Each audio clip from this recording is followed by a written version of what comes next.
நீ ஆற்ற நினைப்பதை உன்னால் செய்ய இயலாது. ஏனெனில் இது நீ உன் கணவரை அவமதிக்கும் ஒரு செயலாகிவிடும்.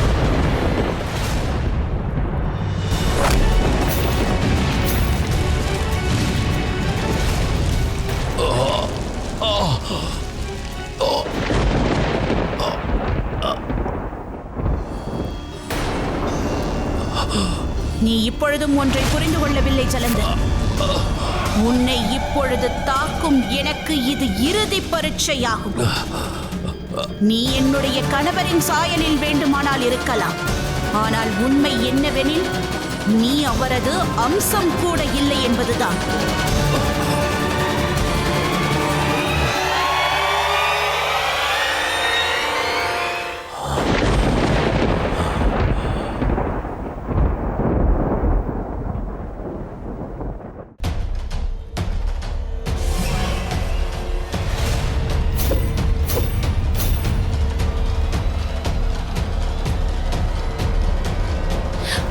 வேண்டாம் தாயே.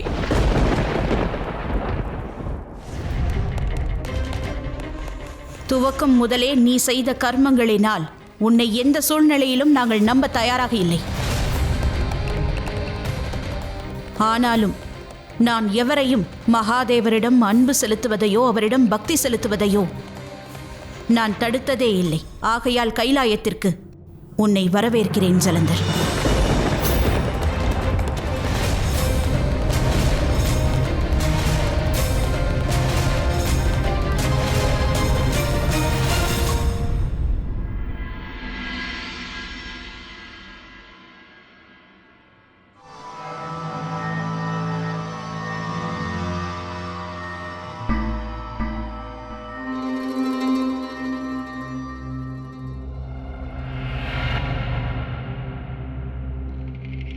பாவங்கள் பல புரிந்துள்ளேன்.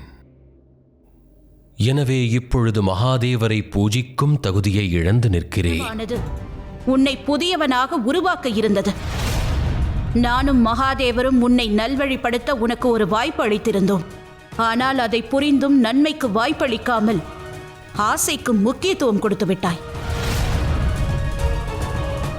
ஆகையால் ஒரு பெண்ணின் ஒழுக்கத்துடன் விளையாட துணிந்த நீ அதற்கான கர்ம பலனை அனுபவித்தாக வேண்டும்.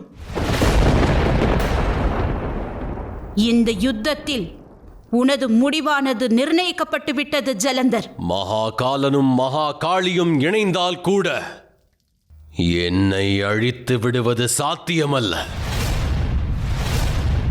நான் இந்த யுத்தத்திற்கு தயாராக உள்ளேன்.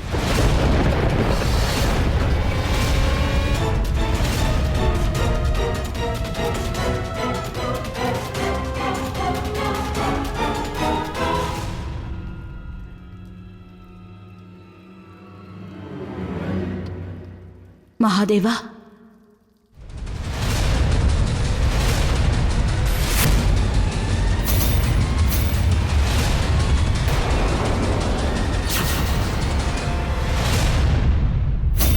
நான் கண்ட கனவு இந்த சம்பவத்தை தான் எனக்கு உணர்த்தியதா? இல்லை, இது அசம்பாவிதமாகும். இது உண்மையாக இருக்க இயலாது. இது அசம்பாவிதமாகும். அசம்பாவிதம்.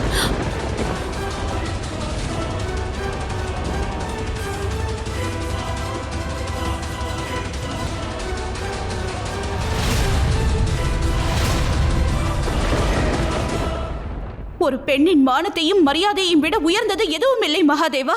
இப்படி ஒரு கீழ்த்தரமான தவறை எனது சகோதரர் நாராயணரை செய்திருந்தாலும் நான் அவரை நிச்சயம் மன்னிக்கப் போவதில்லை.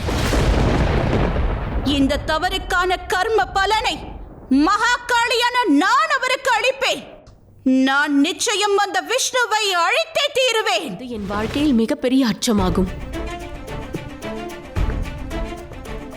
என் கணவரை இழந்து விடுவோம் என்ற பயம்தான் என் பார்வையையே மறைத்து விட்டது. அதனால் நான் எனது கணவரின் கர்மங்களை கண்டு கொள்ளவில்லை. அதனால் இன்று எனக்கு என் கர்மத்திற்கான பலன் கிடைத்தது. என் பூத உடலை இழந்த பிறகு நான் எனது கணவரின் கர்மத்தை அறிந்து கொண்டேன். ஒன்றை தெரிந்து கொண்டேன். நான் எனது அறியாமையால் தங்களுக்கு எதிராக எனது கணவரின் கர்மங்களை ஆதரித்தேன். ஆகையினால் நான் எனது கர்ம பலனை ஏற்றுக்கொள்கிறேன்.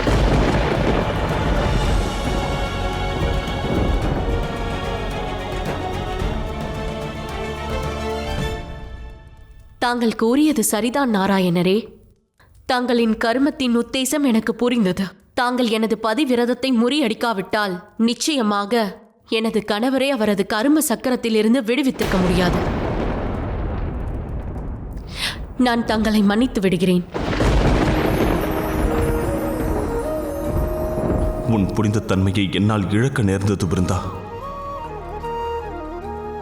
அதனால் நான் உனக்கு ஒரு வரமளிக்கிறேன்.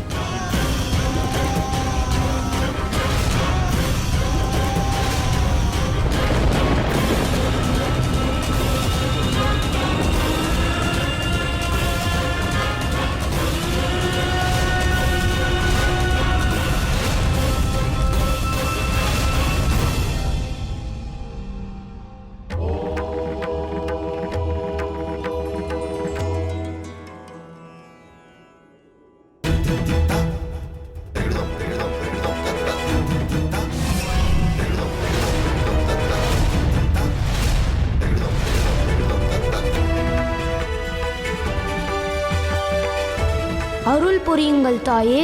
இன்று நாங்கள் ஜலந்தரின் தீய சக்தி மற்றும் இருளை இப்பிரபஞ்சத்திலிருந்து விரட்டுவதில் வெற்றி பெற வேண்டும்.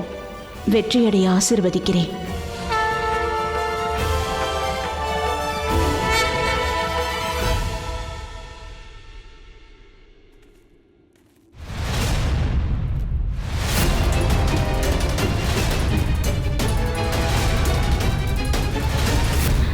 ஜலந்தரின் அழிவு முடிவு செய்யப்பட்டுவிட்டது. ஆனால் அது எப்படி? அது மட்டும்தான் நமக்கு தெரிந்தாக வேண்டும். ஆனால் ஒரு உண்மையை எண்ணி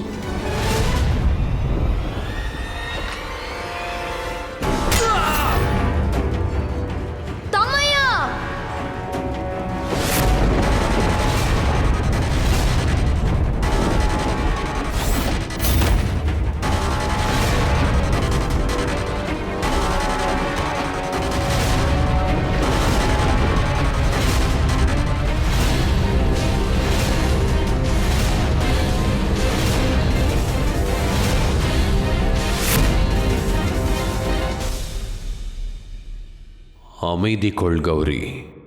சில சமயங்களில் போர்க்களங்களில் வேதனைகள் உருவாகும். கார்த்திகேயன் ஒரு மாவீரன் ஆவான். ஆனால் இன்று விதி என்பது வேறு மார்க்கத்தில் விளையாடுகின்றது.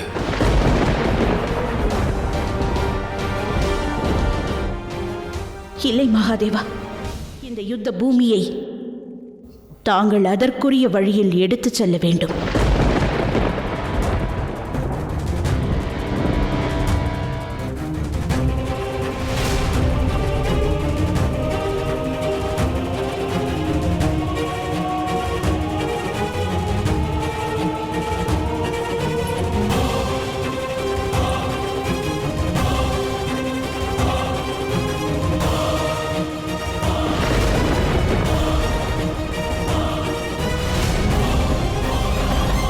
தங்களுடைய இந்த திரிசூலம் பயன் அளிக்காது. எதை கொண்டும் என்னை தாங்கள் அழிக்க இயலாது. தாங்கள் யுத்த பூமியில் நுழைந்து விட்டீர்கள். ஆனால் தாங்கள் என்னை எவ்வாறு அழிக்கப் போகின்றீர்கள்? உனது அழிவின் ஆரம்பமானது மகா காலனிடம் உள்ளது. உனது ஆரம்பமானது என்னிலிருந்து தோன்றியதாகும்.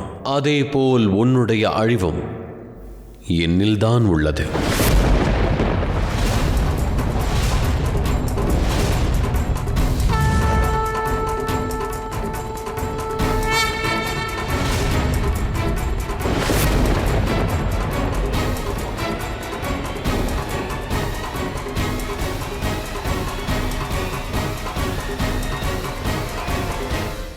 தேவி, இந்த யுத்தம் இறுதி கட்டத்தை நெருங்கிவிட்டது. இந்த யுத்தத்தினால் ஒரே ஒரு விளைவே ஏற்பட போகிறது. அதுதான் ஜலந்தரின் அழிவு.